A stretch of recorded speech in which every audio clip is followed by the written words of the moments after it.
নমস্কার বন্ধুরা, টেস্টি হেসেলের পক্ষ থেকে আরেকটি নতুন রেসিপি নিয়ে আপনাদের সামনে হাজির হয়েছি।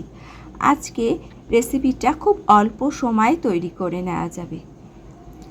গরম ভাতের সাথে এই রেসিপিটা খেলে এইটা দিয়েই সব ভাত খাওয়া হয়ে যাবে। তাহলে এটা বানাতে কি কি লাগবে চলুন দেখে নিই।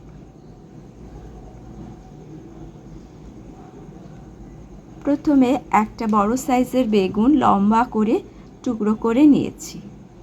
ছোট বেগুন হলেও হবে, বড় বেগুন বলে আমি লম্বা লম্বা টুকরো করে নিয়েছি। আর 7-8টা রসুনের কোয়া নিয়েছি, 2টো কাঁচা লঙ্কা নিয়েছি, কিছুটা তেঁতুল জলে ভিজিয়ে রেখেছি, আর 2 চামচ কালো সর্ষে জলে ভিজিয়ে রেখেছি।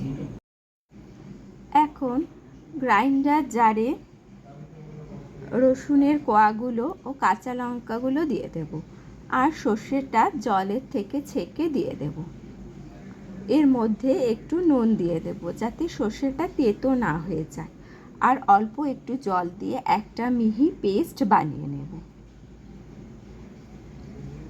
এখন কড়াইয়ে সর্ষের তেল গরম করে তাতে বেগুনগুলো এক এক করে দিয়ে দেব।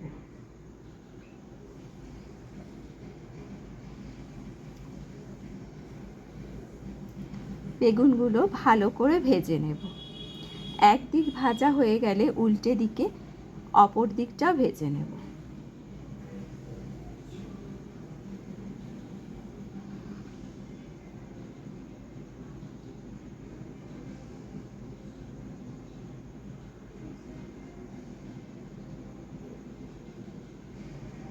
বেগুনগুলো লাল করে ভাজা হয়ে গেছে। এখন সর্ষের যে পেস্টটা করে রেখেছিলাম সেটা দিয়ে দেব। নেড়ে চেড়ে বেগুনের সাথে মিশিয়ে নেব।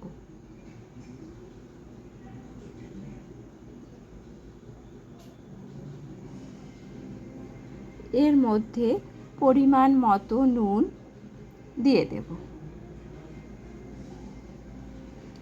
ও অল্প হলুদ দেব। সব কিছু নেড়ে চেড়ে একটু মিশিয়ে নেব।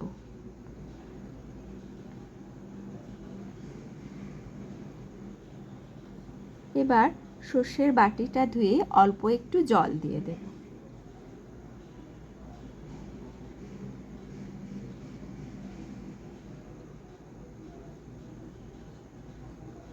বেগুনটা যেহেতু আগে ভাজা রয়েছে সেজন্যই রান্নাটা করতে আর বেশি সময় লাগবে না। সব কিছু মিশিয়ে এবার ঢাকা দিয়ে মিনিট 2-3 রেখে দেব।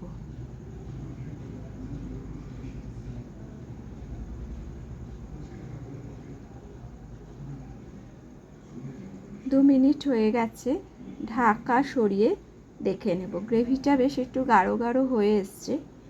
এই সময় যে তেঁতুলের গোলাটা রেখেছিলাম সেটা বীজ থেকে ছেঁকে দিয়ে দেব ও পরিমাণ মতো চিনি দিয়ে দেব। সব কিছু হালকা হাতে মিশিয়ে নেব,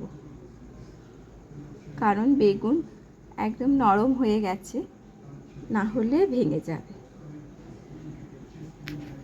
রান্নাটা তৈরি হয়ে গেছে।